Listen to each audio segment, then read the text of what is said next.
সারা দুনিয়ায় দিনের বার্তা করতে প্রচার ও প্রসার, কুরআন হাদিসের আলোকে শোনো বয়ান ভাই আমার। আলহামদুলিল্লাহি রাব্বিল আলামিন ওয়াসসালাতু ওয়াসসালামু আলা সাইয়্যিদিল আমবিয়া ওয়াল মুরসালিন আম্মা বা'দ। আউযু বিল্লাহি মিনাশ শাইতানির রাজীম। বিসমিল্লাহির রহমানির রহিম। আসসালাতু ওয়াসসালামু আলাইকা ইয়া রাসূলুল্লাহ ওয়া আলা আলিকা ওয়া আসহাবিকা ইয়া হাবিবাল্লাহ। আসসালাতু ওয়াসসালামু আলাইকা ইয়া নবিয়াল্লাহ ওয়া আলা আলিকা ওয়া আসহাবিকা ইয়া নূরাল্লাহ। দরুদে পাকের অগণিত ফজিলত ও বারাকাত রয়েছে। আল্লাহ তাআলার প্রিয় মাহবুব হুজুরে আকরাম নূরে মুজাসসাম সাল্লাল্লাহু তাআলা আলাইহি ওয়া আলিহি ওয়াসাল্লাম ইরশাদ করেন, যে ব্যক্তি আমার প্রতি দৈনিক 50 বার দুরূদ শরীফ পড়বে, কিয়ামতের দিন আমি ওই ব্যক্তির সাথে মুসাফা করব। সাল্লু আলাল হাবিব সাল্লাল্লাহু তাআলা আলা মুহাম্মদ সাল্লাল্লাহু আলাইহি ওয়াসাল্লাম সালাতু ওয়া সালামান আলাইকা ইয়া সাইয়্যিদি ইয়া রাসূলুল্লাহ সাল্লাল্লাহু আলাইহি ওয়াসাল্লাম। প্রিয় ভাইরা, আলহামদুলিল্লাহ, মুসলিম উম্মার মাঝে যেই বিষয়টা উদ্ভাসিত হয় তা হচ্ছে কারবালার ইতিহাস, কারবালার ঘটনা। আর কারবালার ঘটনা এটা আসতেই শব্দটা আশেকে রসুল, আশেকে আহলে বায়েত, আশেকে সাহাবার হৃদয়ের মাঝে এক করুণ আওয়াজ বেজে ওঠে। আমরা ইনশাআল্লাহুল কারীম আজ আহলে বায়েতের মোহাব্বত কেমন এবং কারবালার কিছু ঘটনা শ্রবণ করার চেষ্টা করবো। আসুন আমরা নিয়ত করে নিই আল্লাহ তাআলার সন্তুষ্টির জন্য, সওয়াব হাসিলের জন্য, ইলমে দ্বীন শিখার নিয়তে আমরা বয়ান শ্রবণ করবো ইনশাআল্লাহ। মহান আল্লাহ তাবারক ওয়া তাআলা সূরা আশ-শূরার 42 নম্বর আয়াতে ইরশাদ ফরমান, কানজুল ঈমান থেকে অনুবাদ, হে মাহবুব আপনি বলে দিন, আমার এই দিন প্রচারের জন্য তোমাদের নিকট কোনো প্রতিদান চাই না, তবে আমার নিকট আত্মীয়ের ভালোবাসা। আর যে ব্যক্তি এটি সৎকর্ম অর্জন করে আমি তার জন্য তাতে আরো সৌন্দর্য বৃদ্ধি করে দেব। নিশ্চয়ই আল্লাহ তাআলা ক্ষমাশীল। আল্লাহ তাবারক ওয়া তাআলা কালামে পাকে তার মাহবুব সাল্লাল্লাহু আলাইহি ওয়াসাল্লামের এই বিষয়টি উপস্থাপন করেছে। সাহাবায়ে কেরাম মদিনা পাকে যখন আল্লাহ নবী সাল্লাল্লাহু আলাইহি ওয়াসাল্লাম গেলেন তাশরিফ নিয়ে, সাহাবায়ে কেরাম পরামর্শ করলেন যে আল্লাহর নবী সাল্লাল্লাহু আলাইহি ওয়াসাল্লাম তো আমাদের জন্য অনেক কষ্ট করেন, তিনি কোনো কাজের মধ্যেও ব্যস্ত হতে পারেন না, তা আমরা কিছু তোহফা নজরানা হুজুরকে পেশ করি। যখন এই অবস্থা হলো, সাহাবায়ে কেরাম গেলেন, আল্লাহ নবী সাল্লাল্লাহু আলাইহি ওয়াসাল্লাম ইরশাদ করলেন, আমি যে তোমাদের কাছে দ্বীন নিয়ে এসেছি, ইসলাম প্রচার করেছি, এর কোনো বিনিময় আমার প্রয়োজন নেই। এটার বিনিময় একটা, সেটা কি? আমার নিকট আত্মীয় যারা আছে, আমার আলে বায়েত যারা আছে, আমার পরিবার যারা আছে, আমার আওলাদ যারা আছে, তাদের ভালোবাসা। উলামায়ে কেরাম এই আয়াতে কারিমার তাফসিরে লিখেছেন যে প্রতিটি মুসলমানের উপর ফরজ, অত্যাবশ্যক যে নবীর পরিবারকে ভালোবাসা, নবীর পরিবারকে মোহাব্বত করা, আলে বায়েতকে ভালোবাসা। প্রিয় ইসলামী ভাইয়েরা, নবীর আল, উলামায়ে কেরাম অনেক বর্ণনা করেছেন। হাসনাইনে কারিমাইন, মা ফাতেমা, আলী রাদিয়াল্লাহু তাআলা আনহু, তার স্ত্রীগণ, অন্যান্য সদস্যগণ, এই হাসনাইনে কারিমাইন নবীর পরিবারকে আল্লাহর নবী কতটুকু পছন্দ করতেন, আল্লাহ তাআলা কেমন পছন্দ করতেন। আল্লাহু আকবার। একবার, এটা আমরা মাশহুর ঘটনা জানি, তথাপিও প্রাসঙ্গিক আলোচনা যেহেতু এই জন্য আরজ করছি, ছোট সময় হাসনাইনে কারিমাইন দুইজনে কিছু লিখলেন। আল্লাহু আকবার। লিখার পর তিনারা ওই লেখাটা নিয়ে তার আম্মা যান, জান্নাতের রমণীদের সরদার, খাতুনে জান্নাত হযরতে মা ফাতেমাতুজ জাহরা তৈয়বা তাহেরা রাদিয়াল্লাহু তাআলা আনহার কাছে গিয়ে বললেন, মা, আমাদের কার লেখা সুন্দর? ছোট সময় প্রতিযোগিতা হয় না, বাচ্চারা প্রতিযোগিতা করে কার লেখা সুন্দর। হযরতে ফাতেমা রাদিয়াল্লাহু তাআলা আনহা ভাবলেন, আমি যদি হাসানকে উত্তম বলি তো হুসাইন কষ্ট পাবে, আর হুসাইনকে যদি বলি তো হাসান কষ্ট পাবে। কাউকে কষ্ট আমি দিতে পারবো না। তোমাদের এই কাজের সমাধান, এই রেজাল্ট, ফলাফল তোমার বাবা জান দেবে। তারা চলে গেলেন তার বাবা যান আলী কাররামাল্লাহু ওয়াজহুল কারীমের কাছে। বাবা, আমাদের কাদের লেখা সুন্দর, কার লেখা সুন্দর? তিনি একই ভাবলেন যেটা মা ফাতেমা রাদিয়াল্লাহু আনহা বলেছেন। আমি যদি একজনের কথা বলি তো আরেকজন বলবে এটা আমি বলতে পারবো না, তোমরা তোমাদের নানা জান সাল্লাল্লাহু আলাইহি ওয়াসাল্লামের কাছে যাও। রাসূল সাল্লাল্লাহু আলাইহি ওয়াসাল্লামের কাছে গেলেন, গিয়ে বললেন, নানা জান, আমাদের কার লেখা সুন্দর? আল্লাহ আল্লাহ, দেখুন তাদেরকে কেমন ভালোবেসেছেন। আল্লাহর নবী সাল্লাল্লাহু আলাইহি ওয়াসাল্লাম, আল্লাহর নবী ভালোবেসেছেন, আল্লাহর ফেরেশতারা ভালোবেসেছেন, আল্লাহ তাআলা ভালোবেসেছেন। আল্লাহর নবী সাল্লাল্লাহু আলাইহি ওয়াসাল্লাম ইরশাদ করলেন, তোমাদের এই ফয়সালা আমি দেব না, জিবরাইল দেবে। কেমন পরিবার, কেমন ব্যক্তিত্ব, কেমন কাজ ভাবা যায়? মনটা কষ্ট পাবে বাচ্চার। জিবরাইল আমিন তাশরীফ নিয়ে আসলেন। জিবরাইলকে বলা হলো যে আমাদের কার লেখা সুন্দর? জিবরাইল আলাইহিস সালাম বললেন, অপেক্ষা করুন।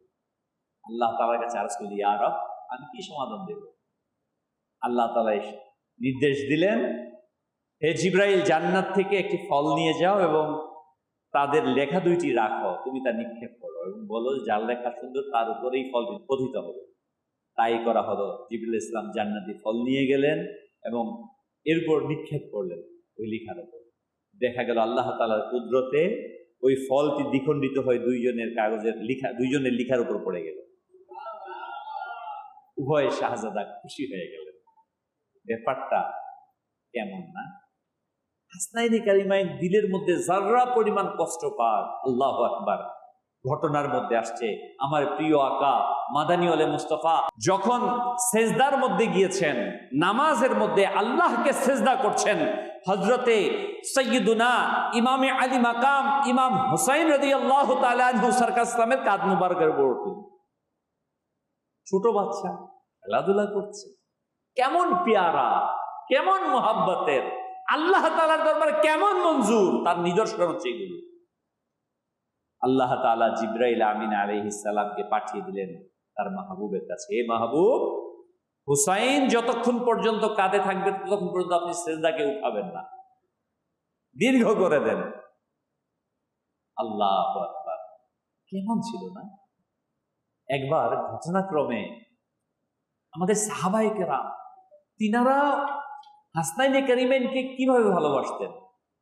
একবার আমিরুল মুমিনিন খলিফাতুল মুসলিমিন উমর বিন খাত্তাব রাদিয়াল্লাহু তাআলা আনহুর ছেলের সাথে আব্দুল্লাহ ইমামে আলী মাকাম হুসাইন রাদিয়াল্লাহু তাআলা মনোমালিন্য হলো, ঝগড়া হলো। ঘটনাক্রমে তিনি বললেন, গোলাম ইবনে গোলাম, মানে গোলামের ছেলে, খলিফার ছেলে, রাষ্ট্রপ্রধানের ছেলে, গিয়ে আমিরুল মুমিনিনকে বললেন, হে আমিরুল মুমিনিন, বাবা যান হুসাইন রাদিয়াল্লাহু আমাকে বলেছে গোলামের ছেলে গোলাম, এর বিচার। আমিরুল মুমিনিন সুযোগ পেলেন একটা। সেটা কিসের সুযোগ? দুনিয়ার সুযোগ না, আখিরাতের সুযোগ, পরকালের সুযোগ। তিনি ডাকালেন, বলেন বিচার হবে। বলে কি? আপনি কি বলেছেন আমার সন্তানকে গোলাম ইবনে গোলাম? বলে, হ্যাঁ আমি বলেছি গোলাম ইবনে গোলাম। আপনি আমাকে লিখে দিন, আমি এই লেখাটাই কিয়ামতের দিন আল্লাহর নবীর দরবারে উঠাবো, আল্লাহ তাআলার দরবারে। আপনার সন্তান ইমাম হুসাইন আমাকে গোলাম হিসেবে কবুল করেছে, আমাকে গোলাম হিসেবে স্বীকৃতি দিয়েছেন এটা আমার নাজাতের কারণ হবে, নাজাতের মাধ্যম হবে। সাহাবায়ে কেরামের কেমন ভালোবাসা ছিলেন না? প্রিয় ইসলামী ভাইরা, এই মুহাব্বতের প্রিয় হাদিসে পাকের মধ্যে আসছে হযরত হুসাইন রাদিয়াল্লাহু তাআলা জন্মগ্রহণ করলেন, সাথে সাথে জিবরাইল আমিন আলাইহিস সালাম আল্লাহর নবীকে সংবাদ দিলেন, আপনার এই নাতি কারবালাতে শহীদ হয়েছে। আল্লাহর নবী সমস্ত কিছুকে প্রকাশ করতেন। সাহাবায়ে কেরামের মাঝে মশহুর ছিল ইমাম হুসাইন রাদিয়াল্লাহু তাআলা কারবালাতে শহীদ হবে, কুফাতে। হাদিসে, অসংখ্য হাদিসের মধ্যে এই ঘটনাটি আসছে। মা ফাতেমা রাদিয়াল্লাহু আনহা যখন কোলে নিয়েছিলেন সন্তানকে, না দুধ পান করাতেন, তার স্মৃতিতে ভেসে উঠত আমার এই সন্তান কারবালাতে শহীদ হবে। হযরতে আলী কাররামাল্লাহু ওয়াজহাহুল কারীম যখন কোলে পিঠে নিয়ে ঘুরেছেন, প্রশিক্ষণ দিয়েছেন আমার সন্তান কারবালাতে শহীদ হবে।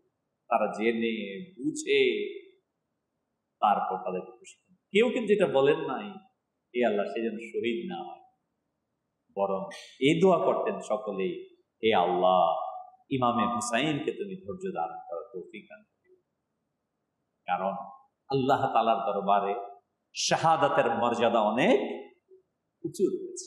প্রিয় ইসলামী ভাইয়েরা, রাসূল আকরাম নূরে মুজাসসাম সাল্লাল্লাহু আলাইহি ওয়াসাল্লাম, সাহাবায়ে কেরাম, বিশেষত হযরতে মা ফাতেমা রাদিয়াল্লাহু তাআলা আনহা, হযরতে আলী কাররামাল্লাহু ওয়াজহু, সকলেই ইমাম হুসাইন এবং হাসান রাদিয়াল্লাহু তাআলাকে ভালোবাসতেন।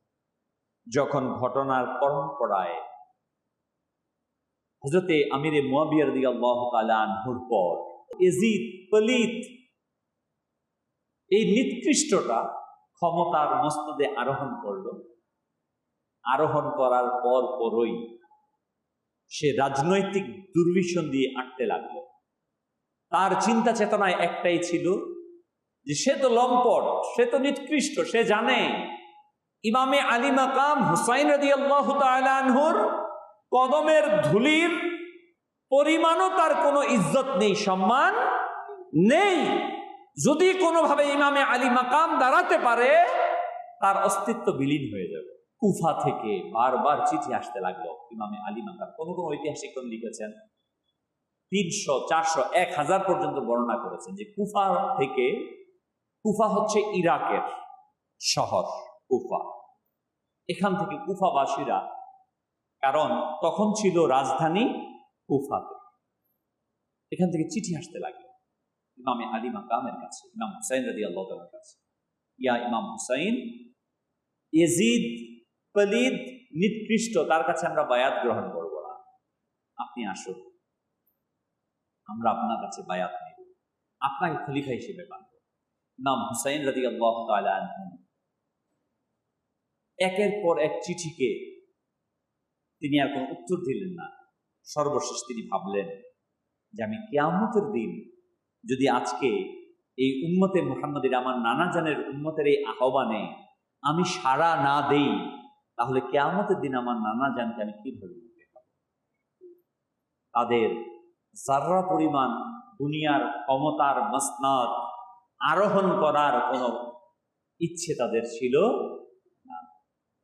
শুধুই মাত্র কুফাবাসীর আহ্বানে যখন তারা বলতে লাগলো, এবং এটা স্পষ্ট ছিল, ইয়াজিদ ছিল মদ্যপায়ী, সে ছোট সময় থেকে কুৎসিত চেহারা, মোটা দেহ, উদ্ভট, তার কার্যক্রম এত নিকৃষ্ট ছিল, ঐতিহাসিকগণ কিতাবের মধ্যে লিখেছেন ইয়াজিদ ছিল একজন নিকৃষ্ট, যেখানে সুদ হালাল করে দিয়েছিল, যাদের সাথে বিবাহ অবৈধ, মুহরিম, তাদের সাথে বিবাহ হালাল ঘোষণা করেছে। এমন নিকৃষ্ট থেকে নিকৃষ্ট, যার অভ্যাস ছিল প্রতিনিয়ত মদ পান করা। বলুন, ইসলামের খেলাফতে একজন আহলে বায়েত, আল্লাহর নবীর বংশধর, হাকিকি আলিম, হাকিকি নবীর উত্তরাধিকারী, এটা কি কখনো কেউ গ্রহণ করবে যে একজন নিকৃষ্ট দুশ্চরিত্র লোক খিলাফতের মস্তদে সমাসীন হোক? এখন যদি কেউ এটাকে মোকাবেলা করতে চায়, এখন তার বিরুদ্ধে অপবাদ দেওয়া হয় যে ক্ষমতার লোভ ছিল, ক্ষমতার। এখন যদি আপনি সত্যকে প্রতিষ্ঠা করতে চান, তখন আপনি অগ্রসর হবেন অটোমেটিকলি। তার মানে কি আপনি ক্ষমতা দখল করতে চান? না, মাযাল্লাহ। এরকম অপবাদ দিলে তো তাহলে বলা হবে সাহাবায়ে কেরাম আলাইহিমুর রিদওয়ান মদিনা মুনাওয়ারাতে ইসলামী রাষ্ট্র প্রতিষ্ঠা করেছেন না? আল্লাহর নবী সরকার দু আলম সাল্লাল্লাহু আলাইহি ওয়াসাল্লাম ইসলামী রাষ্ট্র মক্কা থেকে মদিনায় হিজরত করে প্রতিষ্ঠা করেছেন। মাযাল্লাহ, নাউযুবিল্লাহি মিন যালিক। তার কি এটাই ইচ্ছে ছিল আমি প্রধান হওয়ার জন্য করেছে? না, হক, ইনসাফ, ন্যায়, সততাকে প্রতিষ্ঠার জন্য রাসূল আকরাম সাল্লাল্লাহু আলাইহি ওয়াসাল্লাম মক্কাতুল মুকাররমা থেকে মদিনাতুল মুনাওয়ারাতে হিজরত করে ইসলামী রাষ্ট্র প্রতিষ্ঠা করেছেন। ঠিক ওই রাসূল আকরাম সাল্লাল্লাহু আলাইহি ওয়াসাল্লামের আদর্শে উজ্জীবিত হয়ে ইমামে আলী মাকাম, ইমামে আরশ মাকাম তিনি দেখেছেন হাজারো শত্রু, লাখো শত্রু, কিন্তু তিনি সমস্ত কিছুকে পরোয়া না করে তিনি কুফার উদ্দেশ্যে রওনা হয়েছে। এবং ইমামে আলী মাকাম সাইয়্যিদ রাদিয়াল্লাহু তাআলা আনহু কোনো প্রস্তুতি ছিল না যে তিনি যুদ্ধ করবেন। তিনি কোনো প্রস্তুতি ছিল না। বলেন তো ভাই, যুদ্ধের ময়দানে কি কেউ 6 মাসের শিশুকে নিয়ে যায়? নিজের স্ত্রীকে, শিশুকে, ভাইয়ের পরিবারকে, মেয়েদেরকে, এই ছোট ছোট শিশু যারা মহাব্বতকারী ছিল তাদেরকে নিয়ে শুধুই মাত্র একটি মাকসাদে কুফার উদ্দেশ্যে রওনা দিয়েছিলেন ইমামে আলী মাকাম, যে আমি গিয়ে কুফাবাসীদেরকে বায়াত গ্রহণ করিয়ে ওই জালিমের হাত থেকে, ওই লম্পটের হাত থেকে, ওই নিকৃষ্ট এজিদের হাত থেকে আমি মুসলিম উম্মাকে হেফাজত করব। ওই জায়গার মধ্যে ঐতিহাসিক লিখেন ইমামে আলী মাকামকে অনেকে পরামর্শ দিয়েছেন আপনি সেখানে যাবেন না কুফাবাসীদের কাছে, কারণ কুফাবাসীরা তারা তাদের ওয়াদা রক্ষা করে না, তারা ওয়াদার মধ্যে থাকে না। কিন্তু প্রিয় ভাই, প্রশ্ন হচ্ছে এই জায়গাতে যখন মুসলিম উম্মার ইমানের ব্যাপার, যখন মানুষের ইমান হেফাজতের বিষয়ে তাকায়, তখন বলেন তো এই সমস্ত মহান হাস্তিরা নিজের জীবনের চাইতে কি মুসলিম উম্মার ইমানের দাম বেশি দেবে না? এটাই দেবে, এটাই বাস্তবতা, এটাই সত্যি কথা। ইমামে আলী মাকাম সেটাই গ্রহণ করেছেন। তিনি রাদিয়াল্লাহু তাআলা আনহু পরিপূর্ণ একেবারেই ইখলাসের সাথে কুফার উদ্দেশ্যে রওনা হয়েছেন। তিনি রাদিয়াল্লাহু তাআলা যখন সফর করেন 10ই মুহররমের 3 দিন পূর্বে সফর করতে করতে কুফাতে কারবালার মধ্যে গিয়ে, কুফার শহরের আগে কারবালা, সেখানে গিয়ে পৌঁছানোর পর তিনি দেখতে পান কমবেশ 22,000 সৈন্য দ্বারা বেষ্টিত রয়েছে। তিনি দেখলেন একই অবস্থা, সেখানে অবস্থান করলেন। অবস্থান করার পর কথাবার্তা হলো। তিনি রাদিয়াল্লাহু তাআলা আনহুকে, যে ছিল এজিদের প্রতিনিধি, সে আলে বাইতের মহব্বতকারী ছিল, সে বললেন আপনি এক কাজ করুন ইমামে আলী মাকাম, আপনি তাশরিফ নিয়ে চলে যান, আমি দিনের বেলা কথা বলবো, রাতের বেলা আপনি সফর করে পুনরায় চলে যাবেন। ইমাম হুসাইন রাদিয়াল্লাহু তাআলা আনহু কাফেলা উত্তোলন করলেন, রাত্রিবেলা উঠিয়ে রওনা দিলেন। কিন্তু আল্লাহ তাবারক ওয়া তাআলার দরবারে যেটা মঞ্জুর সেটাই। তিনি সারা রাত সফর করলেন। করতে করতে করতে করতে তিনি দেখলেন সকাল যখন হলো, যেই কারবালা যেখান থেকে শুরু করেছেন ফিরে এসে সেই জায়গায় আবার চলে আসছে। তিনি তখন বুঝে গেলেন এই জায়গা থেকে ফিরার জায়গা। জিজ্ঞাসা করলেন এটা কোন জায়গার নাম কি? বলো কারবালা।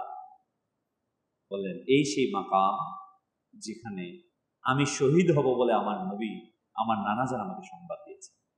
তার পরিবার পরিজনের অন্যান্য সদস্যদেরকে ডাকলেন, বললেন ইয়াজিদ সে শুধু আমার রক্ত পিপাসু, সে আমাকে চায়, তোমাদেরকে না, তোমরা চলে যাও।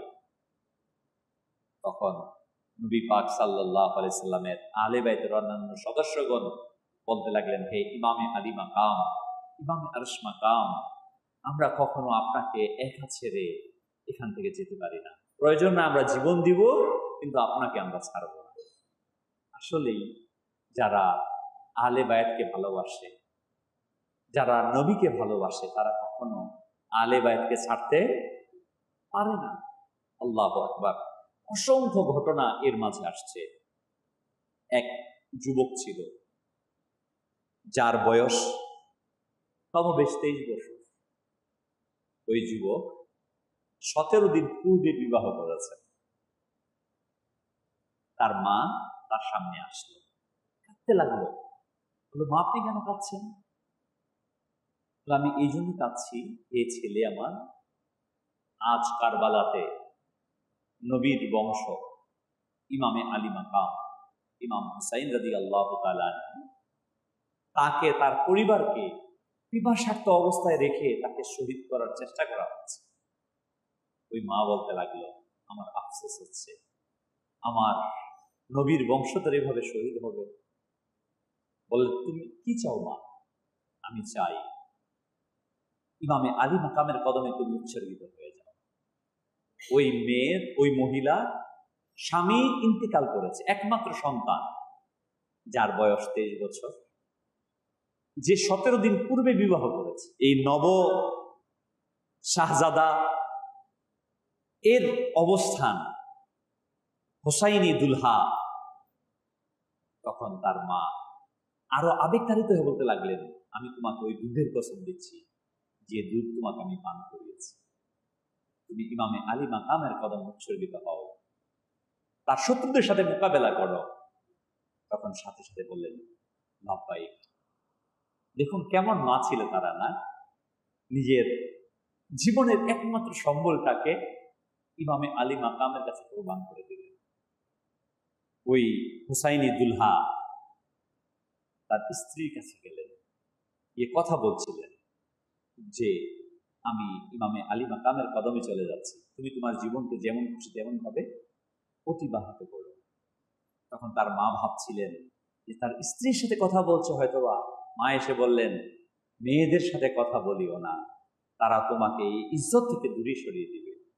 যখন এই কথা বললেন, সন্তান বলতে লাগলো, মা, যে হৃদয়ের মাঝে ইমামে আলী মাকাম, ইমামে আরশ মাকাম হুসাইন রাদিয়াল্লাহু তাআলা আনহুর ভালোবাসা প্রবেশ করেছে, দুনিয়ার কোনো ভালোবাসা কোনো পানি দিয়ে তা ধৌত করতে পারে না।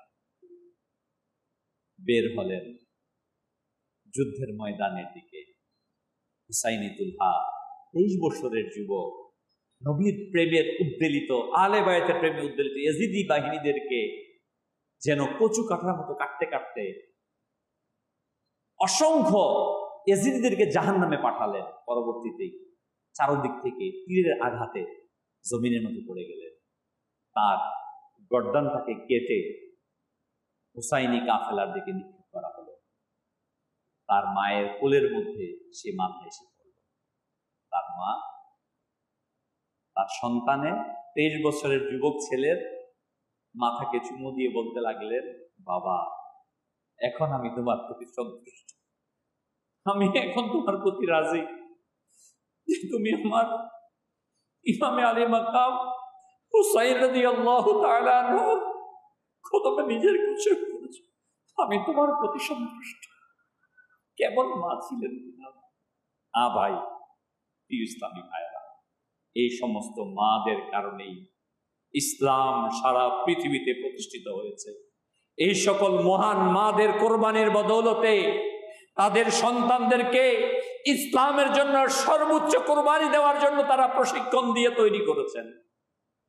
এই সকল মারাই তো তাদের সন্তানকে আলবিদা জানিয়েছেন, হাসি মুখে বলেছেন, বাবা তুমি চলে যাও দ্বীনের দাওয়াত নিয়ে।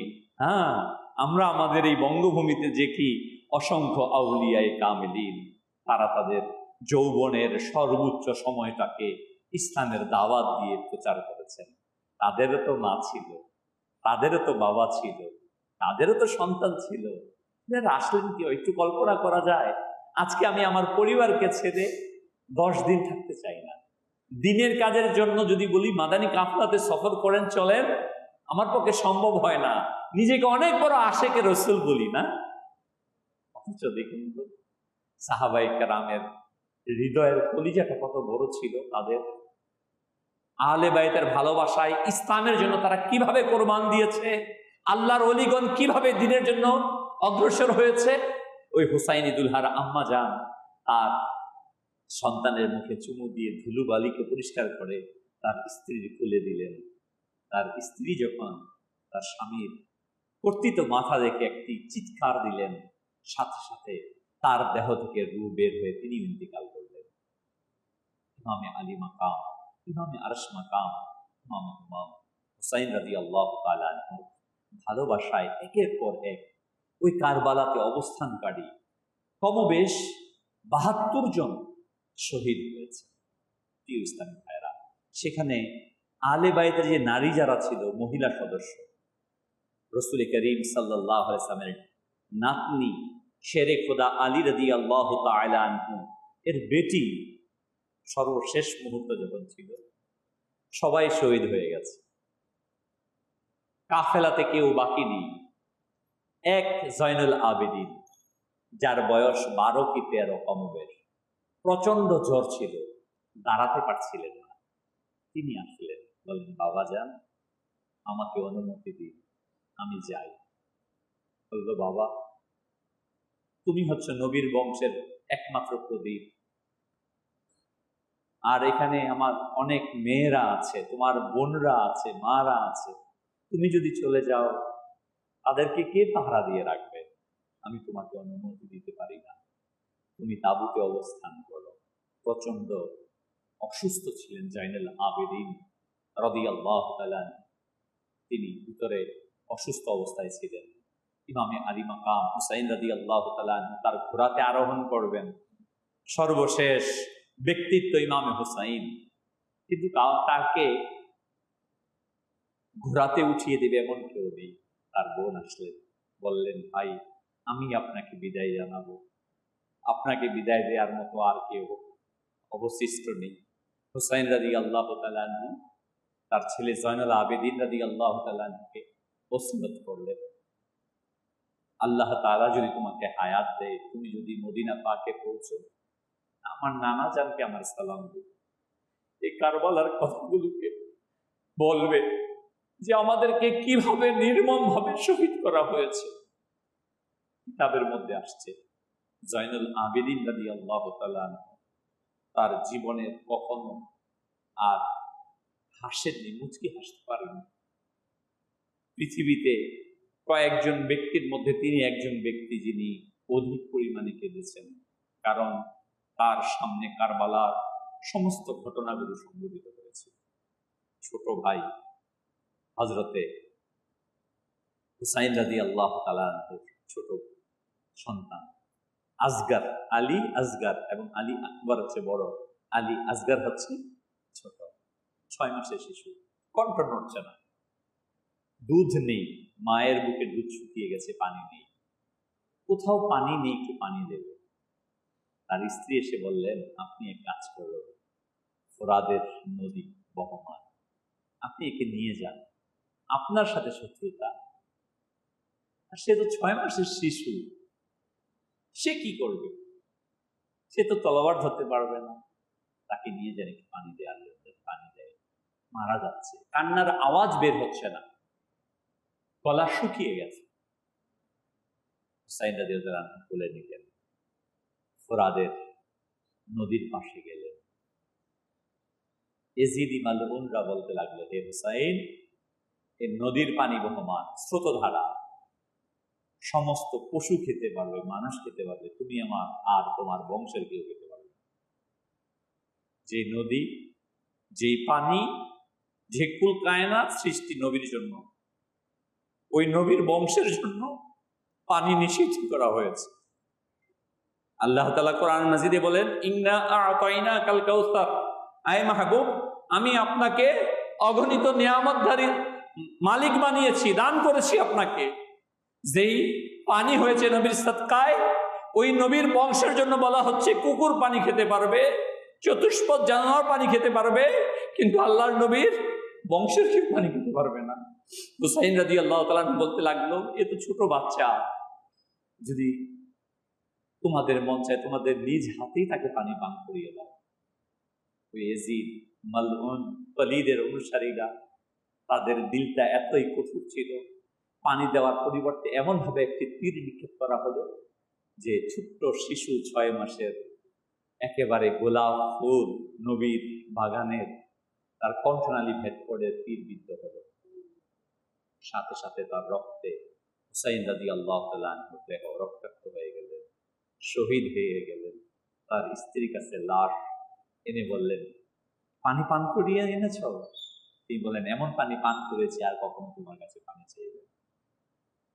জয়নুল আবেদিন রাদিয়াল্লাহু তাআলার সামনে সমস্ত ঘটনা ঘটেছে, কারবালাওয়ালাদের সামনে।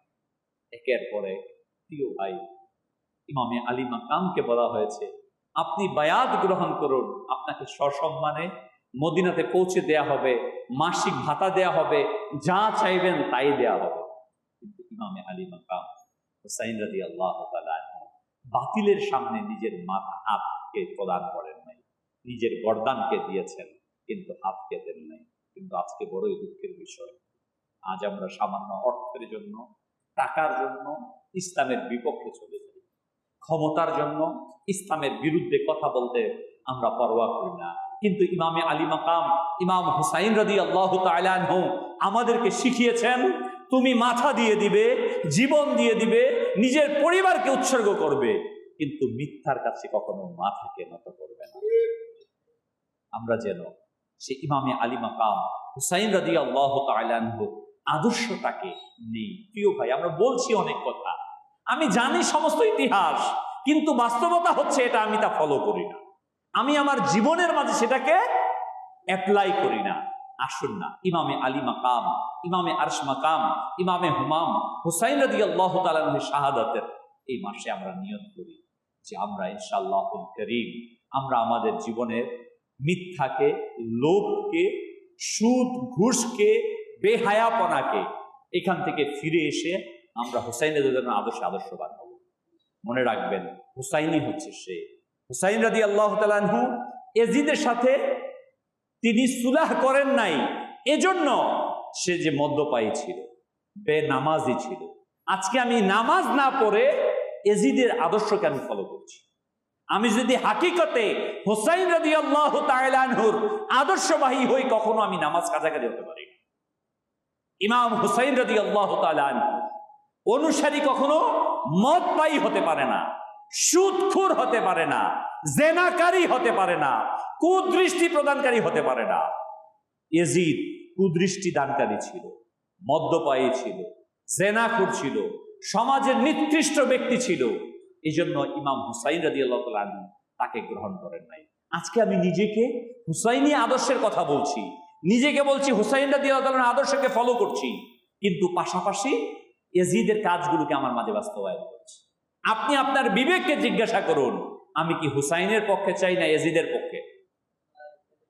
হুসাইন না ইয়াজিদ? যদি হুসাইন রাদিয়াল্লাহু তাআলার পক্ষ অবলম্বন করি, শুধু কি কথার মাঝে না কাজের মাঝে? কাজের মধ্যে ইমামে আলী মাকামের পক্ষ অবলম্বন করতে হবে, আর তা হচ্ছে উত্তম সুন্নতে রসুলের জীবন ধারণ করা। এই কারবালার ঘটনার 40তম দিনে যখন পুনরায় ফিরে আসছিল এই কাফেলা, পুনরায় তারা কারবালাতে একত্রিত হন, সেখানে ইসালে সওয়াব করেন, খাদ্য সামগ্রী পাকিয়ে ইসালে সওয়াব করে মানুষদেরকে খাবার খাইয়েছে। যারই ধারাবাহিকতা আজও সারা বিশ্বের মুসলমানগণ ওই 61 হিজরি থেকে নিয়ে আজও পর্যন্ত এই মুহররমকে স্মরণ করে মানুষ ইসালে সওয়াব করে থাকে। কিন্তু আজ ইসালে সওয়াব, খিচুড়ি পাকানোকে, ইসালে সওয়াব করাকে নেতিবাচক হিসেবে উল্লেখ করা হচ্ছে। কারণ এর মূল কারণ হচ্ছে, যখনই মানুষ আনুষ্ঠানিকতার মাঝে যাবে, তখনই তাদের মাঝে হুসাইনি জজবা তৈরি হবে, হোসাইনি আদর্শের চর্চা হবে, তখনই ইয়াজিদ এবং তার অনুসারীদের আসল সুরত বের হয়ে আসবে। ওই আমরা হুসাইনকে ভালোবাসি কিনা? হুজুর সাল্লাল্লাহু আলাইহি ওয়াসাল্লাম ইরশাদ ফরমান, হুসাইন আমার থেকে, আমি হুসাইন থেকে। যে হুসাইনকে ভালোবাসলো সে আমাকে ভালোবাসলো, যে হুসাইনের সাথে শত্রুতা করলো সে আমার সাথে শত্রুতা করলো। হুসাইন হচ্ছে জান্নাতের যুবকদের সরদার। প্রিয় ইসলামী ভাইয়েরা, আমরা সেই হুসাইন রাদিয়াল্লাহু তাআলার আদর্শকে ফলো করব। দেখুন, ইসলামের উত্তম কাজ হচ্ছে মানুষকে খাবার খাওয়ানো। অসংখ্য হাদিসের মধ্যে আসছে, মুসলিম শরীফের বিভিন্ন হাদিসে আসছে। রাসূল সাল্লাল্লাহু আলাইহি ওয়াসাল্লামের কাছে এসে জিজ্ঞাসা করা হলো, ইয়া রাসূলুল্লাহ, ইসলামের মধ্যে উত্তম কাজ কোনটা? আল্লাহর নবী সাল্লাল্লাহু আলাইহি ওয়াসাল্লাম ইরশাদ করলেন, মানুষকে খাবার খাওয়ানো আর সালাম দেওয়া। কিন্তু মনে রাখবেন, ইমামে আলী মাকাম, ইমামে আরশ মাকাম হুসাইন রাদিয়াল্লাহু তাআলা আনহু, হুসাইন জিন্দাবাদ, হুসাইন জিন্দাবাদ। আপনি জিন্দাবাদ হে তো কালবি জিন্দাবাদ। হুসাইন রাদিয়াল্লাহু তাআলা আনহুর চর্চা ছিল, আছে কিয়ামত পর্যন্ত। কিয়ামতের ময়দানেও হুসাইন রাদিয়াল্লাহু তাআলা আনহুর শান ও শওকত, ইমামে আলী মাকাম রাদিয়াল্লাহু তাআলা আনহুর শান ও শওকত, হুসাইন রাদিয়াল্লাহু শান ও শওকত দেখা যাবে। আল্লাহর কাছে দোয়া করি, হে আল্লাহ, আমি হুসাইনকে ভালোবাসি, আমার কিয়ামত হাসর নসর যেন হুসাইনের সাথে হয়। আর তুমি দোয়া করো এজিদের সাথে যেন হয় তোমার। এটুকের মধ্যে শেষ করে দেবে, সামনে অগ্রসর হওয়ার দরকার নেই। আসো আমরা দোয়া করি, হে আল্লাহ, আমাকে হুসাইন রাদিয়াল্লাহু তাআলা আনহুর সাথে জান্নাতে রাখবেন। আমার হাসর, আমার মৃত্যুর সময় যেন হুসাইন রাদিয়াল্লাহু দিদার পাই। আল্লাহ সুবহানাহু ওয়া তাআলা আমাদের প্রত্যেককে ইমামে আলী মাকাম হুসাইন রাদিয়াল্লাহু শাহাদাতে আমরা কি করব?